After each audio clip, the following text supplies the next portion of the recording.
So this is rate. Yeah. So this is rate. So for 1,000 lives, right? So to ensure that it impact the burden on hospitals, which is their expected volume. But you're right. So more cases of the highest volume, ones over 100 births are BMC, Berkshire Medical Center, and Charlton Hospital. So Charlton here also has very high rates, also has over 100 of those births. So Charlton, as I recall, is in the Baltimore catchment area. And the best is that have to really Down. This is an audience, which is a question. Thank you. Down. You can go, friend. So down in slide 30 is this additional football not rate. What compared to the spectacle, and I know it's a little hard to see and get actual numbers. And even though there are charts where this is we're going on, yes, Our chart is more based in phase 2, so hallmark particulars are targeting pregnant with substance use disorder, IPD, and follow them down there in terms of coordination. Other investments in NAS are more on pediatrics. I think Dr. Allen, the point I'm trying to make with separating between charter and non-charter is that a large volume is happening at low price community hospitals. So we're kind of using charter as a placeholder for community hospitals, and really seeing this as impacting those hospitals.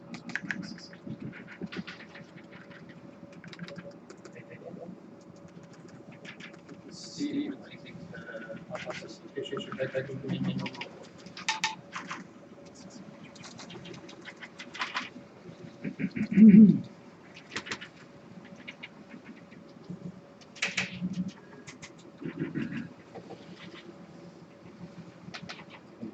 going into the committee.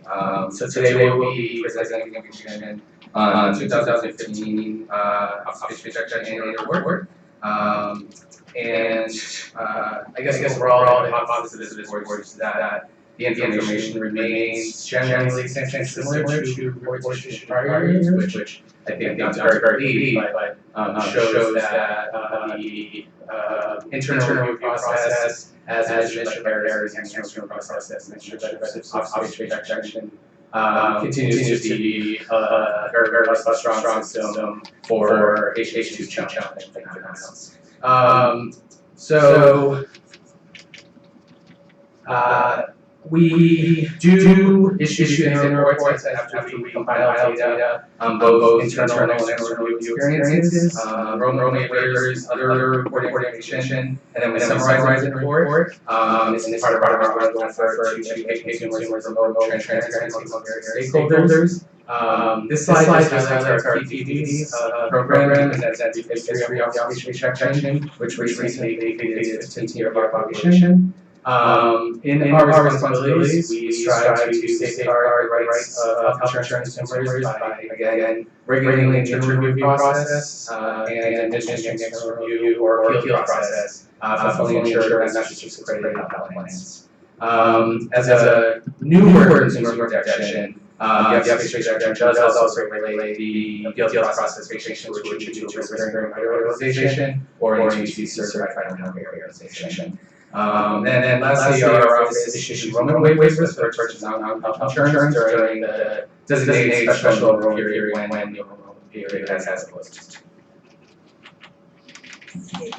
So risk sharing provided by organizations include the risks of people with risks. I mean, how would the insurances want to share? So, but they may make it necessary Yeah, They- so they- the Spring revitalization and COPO's process is a process, and it applies to patients who have primary care associations with certain physician practices. And so what do some patients have with self-insured or Yeah, absolutely, Medicaid system.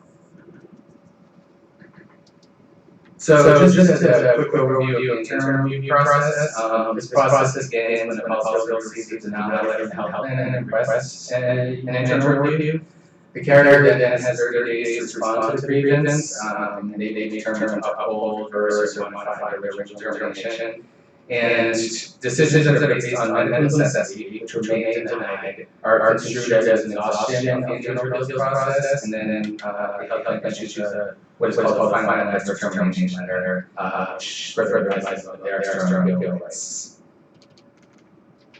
Upon receipt of that letter, consumers have 4 months to submit an external review request to the Office of Patient Protection.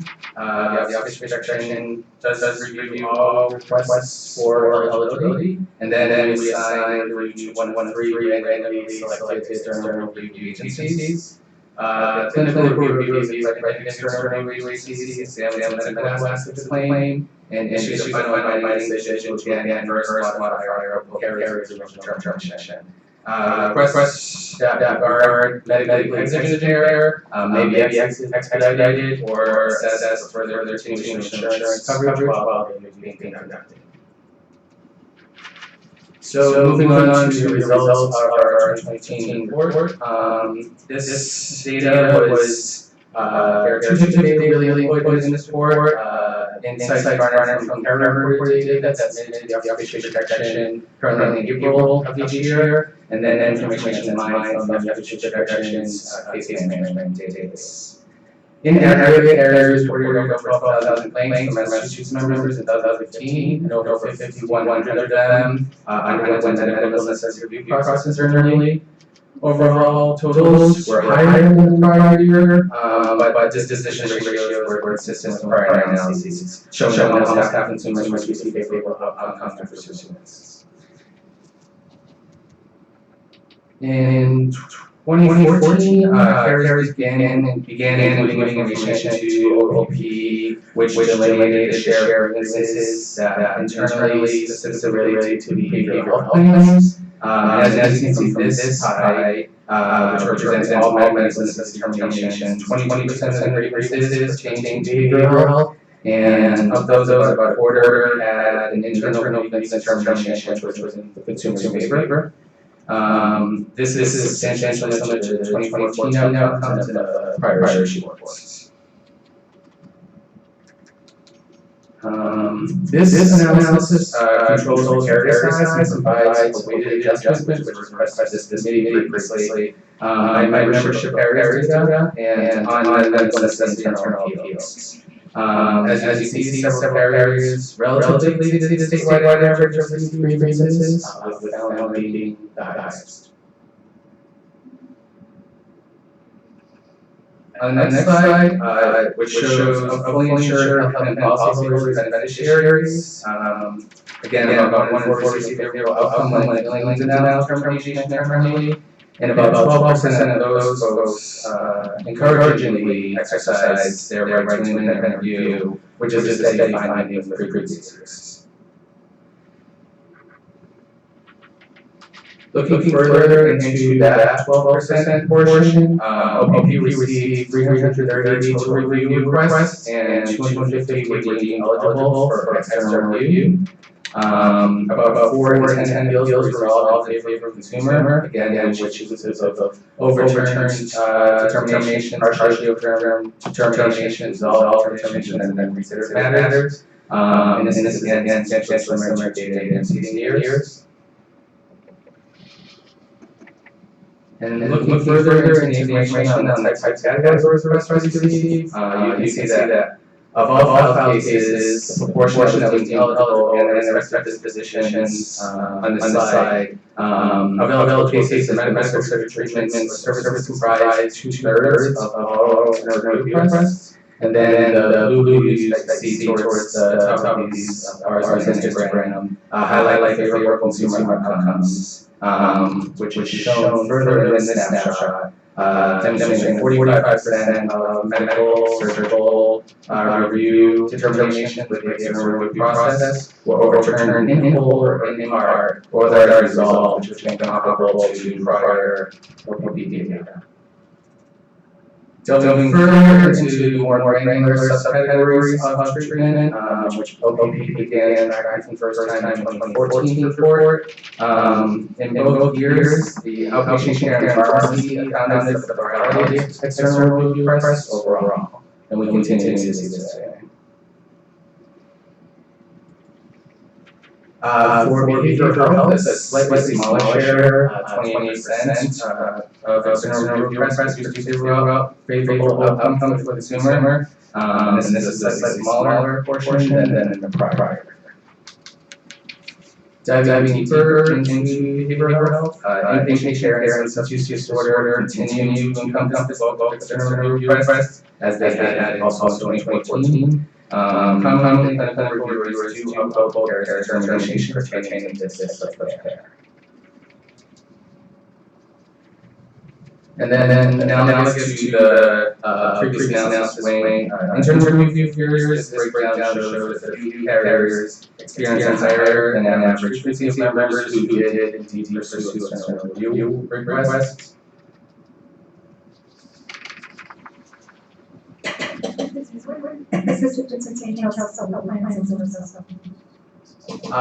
Public plans basically was when tough health acquired work health, and it's it became an acquisition of tough health, but it's kind of operates a little differently than tough health.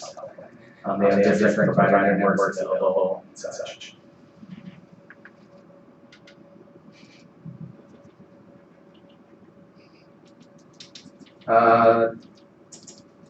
This slide basically offers a chronology of eligible external review requests. Over time, I've noted the number of cases has remained relatively consistent over the last decade. OPP continues to strive to bolster awareness of our program, and we'll continue this year with further stakeholder engagement opportunities to ensure that consumers are aware of their rights to appeal. In a similar way, this simple breakdown displays the total of behavioral health external reviews relative to the medical surgical reviews. The portion remained relatively consistent again over the last decade. And then in addition to our external review and reporting processes, as mentioned in this presentation, OPP maintains that statutory responsibility to grant enrollment waivers to residents seeking insurance coverage outside the designated enrollment period, which concludes this month. Those who recently experienced qualifying event may not have a waiver, but eligible waiver applicants remain uninsured during the designated period. For example, this generally includes consumers who may seek employer sponsored coverage through a smaller employer, but weren't necessarily advised that their coverage had ended. Sometimes the carrier notifies the employer directly, but that's not communicated to the individual policyholder. Additionally, we've also seen experiences from young individuals who have attained the age of 26 and their parents have necessarily notified them they want coverage under their plan. And then the 60-day sort of window of opportunity has passed. Just a quick question on enrollment waiver. I've heard from some insurance folks, they see an uptick in people looking for a waiver, getting care, and then canceling their money. Do we track that at all? Or do we have the ability to track that? We wouldn't necessarily have the ability to track that. The waiver process doesn't necessarily contemplate the need for care per our statute. And the person must attest that they did not intentionally forego enrollment coverage during the last enrollment period as well, and the penalties of perjury. So I'd say that yes, I hear Carrie's concern pertaining to adverse selection, as they call it. But of the waiver grounds that we see in the narrative that provided to us, that's not the experience that we witness. And so lastly, just on some of the data pertaining to enrollment applications, the OPP approved 303 enrollment waiver applications, and then given the overlap of jurisdictions, again with Health Connector and other folks, we work very closely with them to resolve consumer matters, recognize that some consumers do get caught up in the system, and we want to ensure that there's really no wrong board to consumers accessing coverage. So we're very close to their team, and especially last year, they've been extremely helpful in resolving various enrollment issues that come to fruition. And we've also worked with them and will continue to revise messaging and communication, ensuring we're both consistently delivering the same message to consumers around the importance of enrolling in coverage. Further questions? So, considering that it looks like 3 particular insurers on the slide, or yes, I think it's on some slides. It looks like 3 insurers have this disproportionate number of extra movies, and somebody else has 100, so I don't know if that's the reason, or my question was, are you working with them to figure out why that happens and to get ahead of it, to go upstream and say, what is it you're doing to minimize these claims that maybe should have been doing or have to do with things, or is it just because they don't want to? Yeah, so this is actually weighted for restriction amount from months overall. I think we do also work closely with different insurance, which is for full disclosure, my employer as well, just to raise awareness around certain grievance issues. One of the things that we've undertaken this year is just a general review of the various templates that carriers employ and advise consumers of their rights to appeal. And so speaking to those that aren't exceeding the statewide average, then also tell the story that maybe consumers aren't properly advised of their right to appeal. So, but given that the Division of Insurance has jurisdiction in enforcing various insurance laws for their licensees, I think that this may be an area that they look into. Yes, still going on that 12% insured to receive a number of determination actually for the external review process. So even though there are statewide average users or members seeking out external review process, which is a positive thing, and we like to see that people are providing more kind of notice of something specific. Is this state the identity of carriers has changed over time. But this is now for 2014 and what different subsets of carriers, different order. First of all, I'm going to say this is terrific, and it's really presented in a very important way. So congratulations on that. It's great. I now feel like I have 100 questions. We can put that like 20. I think one of the things that they said was that 12,129 claims was maybe they more weight, but this was a higher number than we've been seeing. So that's total complaints from all of us. And then if you hop over to like 31, it was really helpful to see the different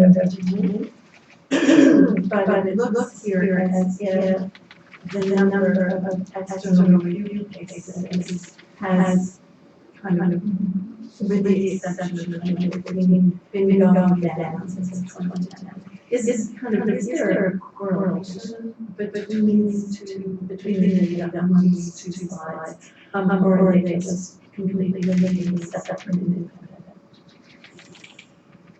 I think it could be tough to draw a correlation, especially, given the variety of changes that have occurred outside of this process, including benefit changes, changes to mitigating prescription substance use disorders, as an example, with Chapter 258, which was in 2018. So, over time, I think we need to account for all of those policy changes as well. I guess, I agree that maybe I emphasize that that may have drawn more attention to it than was necessary, because I looked back in 2012, total number of grievances was received by carriers, and network by carriers was 12,800 about, and in 2013 it was about 11,500. So over time, I think you're also seeing a shift in the number of grievances reported by carriers. I also think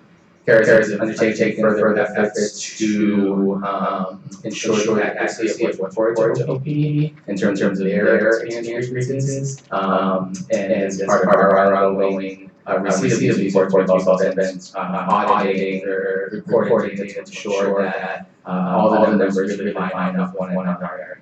So we have, for example, with the most recent submitted data set, which pertains which we reported in the 2016 annual report.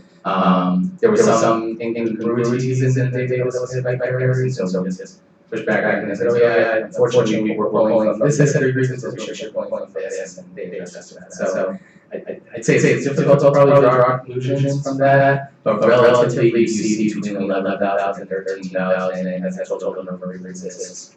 Okay. Since Chapter 58 passed.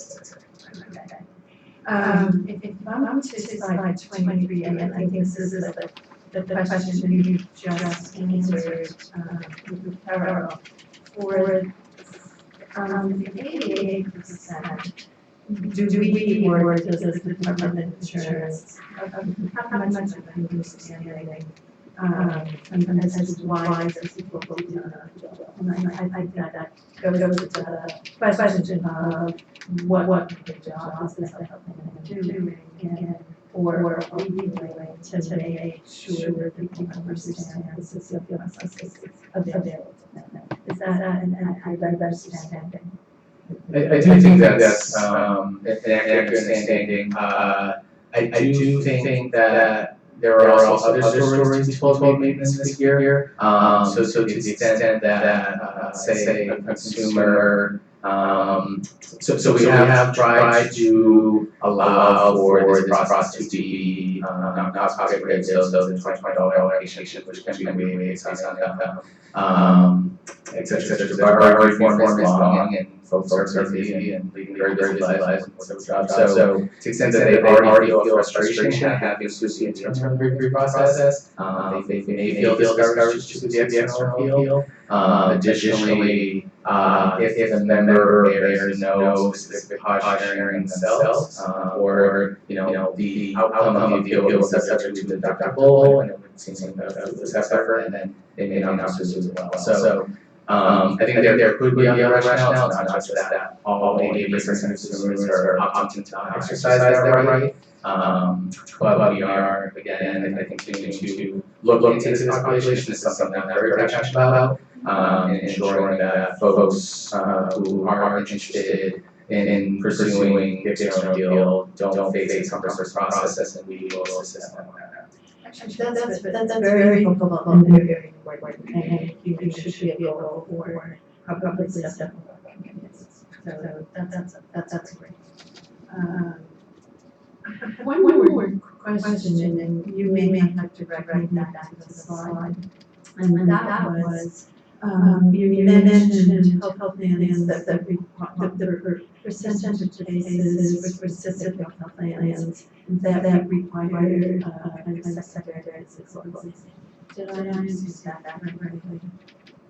Or that application? No, make that up. Not sure. It happens. Okay. If you were able to, have a claim behind with the first level internal appeal, and even the external appeal is also just based on current record of that brings us to that. Thank you. You mentioned a little bit of like phone calls. Sure, so I guess what's not mentioned here is, at least 2015 fielded, between 3,000 and 4,000 telephone calls, email inquiries, et cetera. I think they've given non-monitor patient protection, and provided that background for, almost 2 decades.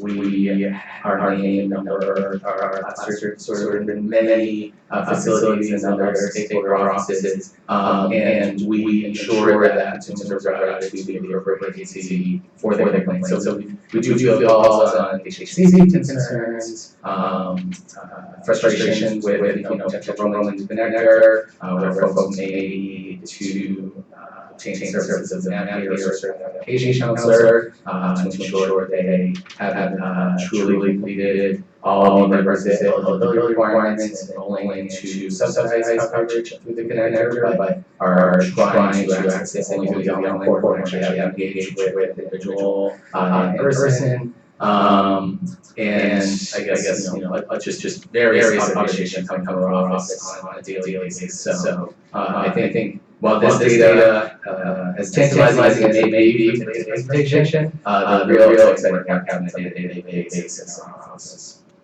And just to highlight three people who aren't hired on constitutional protection, so it's a small office, but they're down and stuff like Carter, Steve, Just a final question. Slide 31, although this is true throughout the presentation. I would be really, I'd like to translate data because it's in the sense of really making progress and we're not.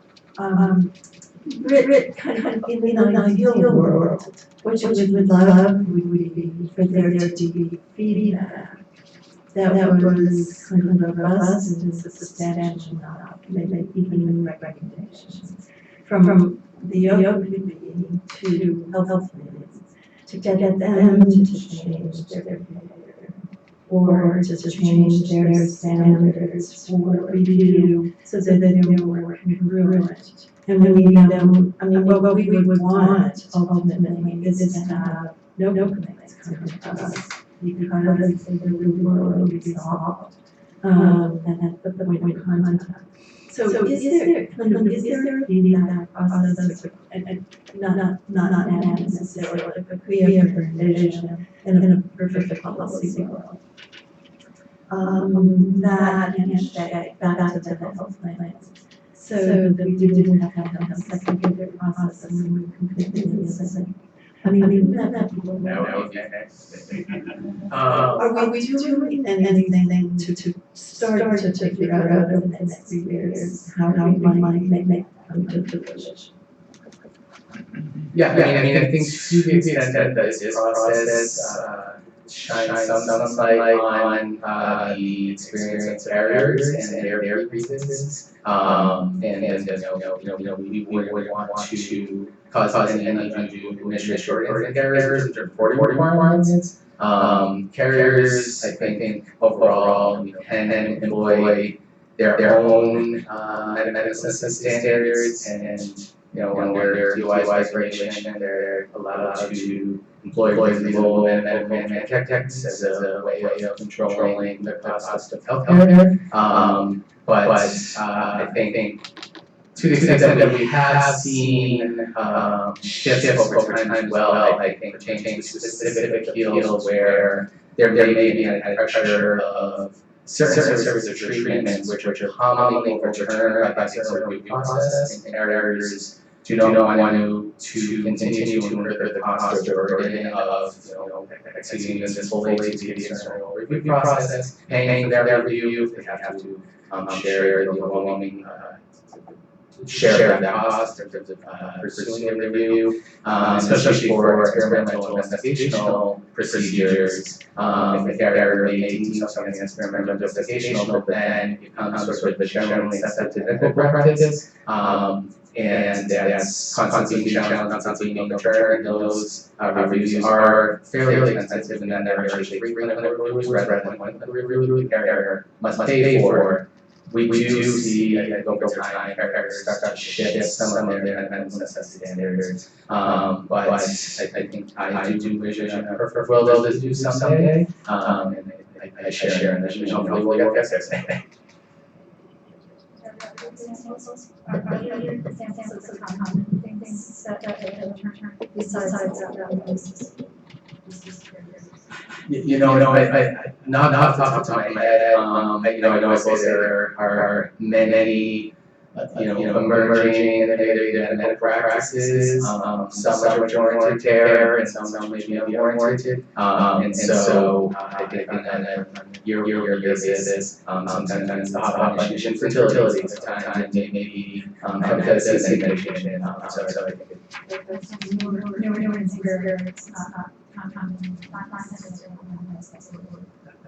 yes.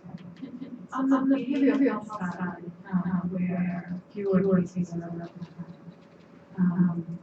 and we're really just in BGCs with progress, we're working on coordinating, and coordinating patients like we are really working with insurers to clarify to ensure that the insurers clarify when they are coming and where they are partnering.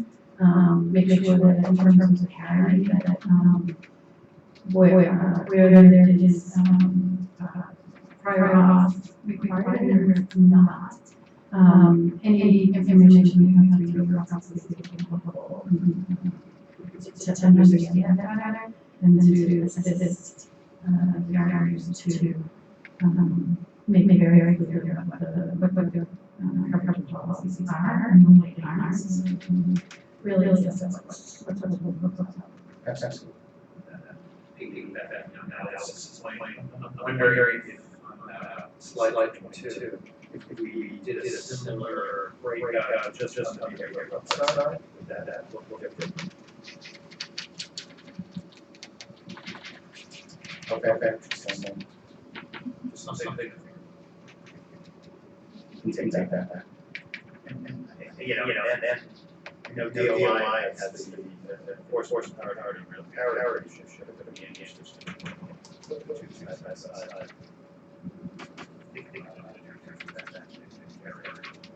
Absolutely.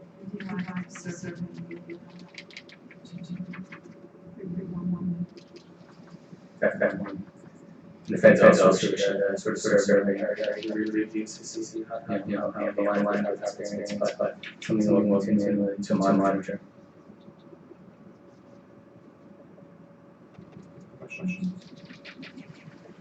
Thanks so much.